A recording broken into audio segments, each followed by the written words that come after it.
আসসালামু আলাইকুম। খুবই কম উপকরণ এবং ঘরোয়া কিছু মশলাপাতি দিয়েই আজকে আমি আপনাদের মজাদার চিকেন ফ্রাই বানিয়ে দেখাবো। এই জন্যে আমি 3 পিস চিকেন নিয়ে নিলাম। এটা লম্বালম্বিভাবে দুপাশে ছুরির সাহায্যে কেটে নিলাম।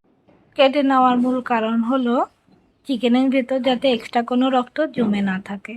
অনেক সময় দেখবেন চিকেন ভাজি করার সময় ভিতর থেকে কিছুটা রক্ত বেরিয়ে আসে। এভাবে কেটে ভালোভাবে পরিষ্কার করে নিলে কোনো রক্ত বের হওয়ার সম্ভাবনা থাকে না। চিকেন ম্যারিনেটের জন্য 2 চামচ রসুন বাটা, হাফ চামচ আদা বাটা, 2 চামচ ভিনেগার, 1 টেবিল চামচ সয়া সস, 1 টেবিল চামচ টমেটো সস এবং 1 চা চামচ বারবিকিউ সস, সাথে 1 চা চামচ গোলমরিচ গুঁড়ো, হাফ চা চামচ লবণ দিয়ে ভালোভাবে চিকেনগুলো মেখে নিলাম। প্লাস্টিক র্যাপার দিয়ে র্যাপ করে আমি চিকেনগুলো 3-4 ঘন্টার জন্য নর্মাল ফ্রিজে রেস্টে রেখে দিলাম।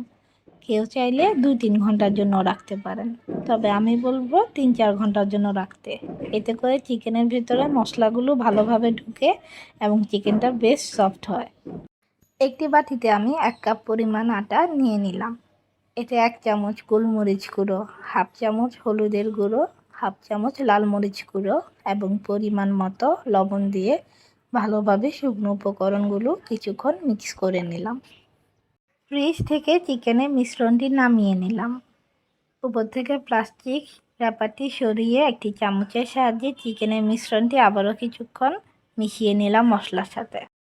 1 পিস চিকেন আমি আটার মিশ্রণে দিয়ে দিলাম। ঢাকনার সাহায্যে বক্স বন্ধ করে দিয়ে কিছুক্ষণ ভালোভাবে ছেঁকে নিলাম চিকেনগুলো। 1 মিনিট পরে ঢাকনা খুলে চিকেনের পিস থেকে সম্পূর্ণ আটা ঝেড়ে নিলাম। চিকেনের বাটিতে যে এক্সট্রা সসগুলো রয়েছে আমি সেই সসেই চিকেনটি ডিপ করে নিলাম ভালোভাবে। এরপর একই পদ্ধতিতেই আটার উপর চিকেনটা দিয়েই কিছুক্ষণ ঝাঁকিয়ে নিলাম ঢাকনা বন্ধ করে। চিকেন থেকে আবারও সম্পূর্ণ আটা ঝেড়ে নিলাম এবং ফুটন্ত গরম তেলে চিকেনগুলো ছেড়ে দিলাম। একই নিয়ম ফলো করে আমি 3 পিস চিকেন ভালোভাবে আটায় কোট করে তেলে দিয়ে দিলাম। ভালোভাবে চিকেনের পিসগুলো ভেজে নিলাম যতক্ষণ পর্যন্ত না গোল্ডেন কালার চলে আসছে। ঠিক এই পর্যায়ে চিকেনের পিসগুলো আমি নামিয়ে গরম গরম পরিবেশন করে নিলাম। আজ এখানেই বিদায় নিচ্ছি। আল্লাহ হাফেজ।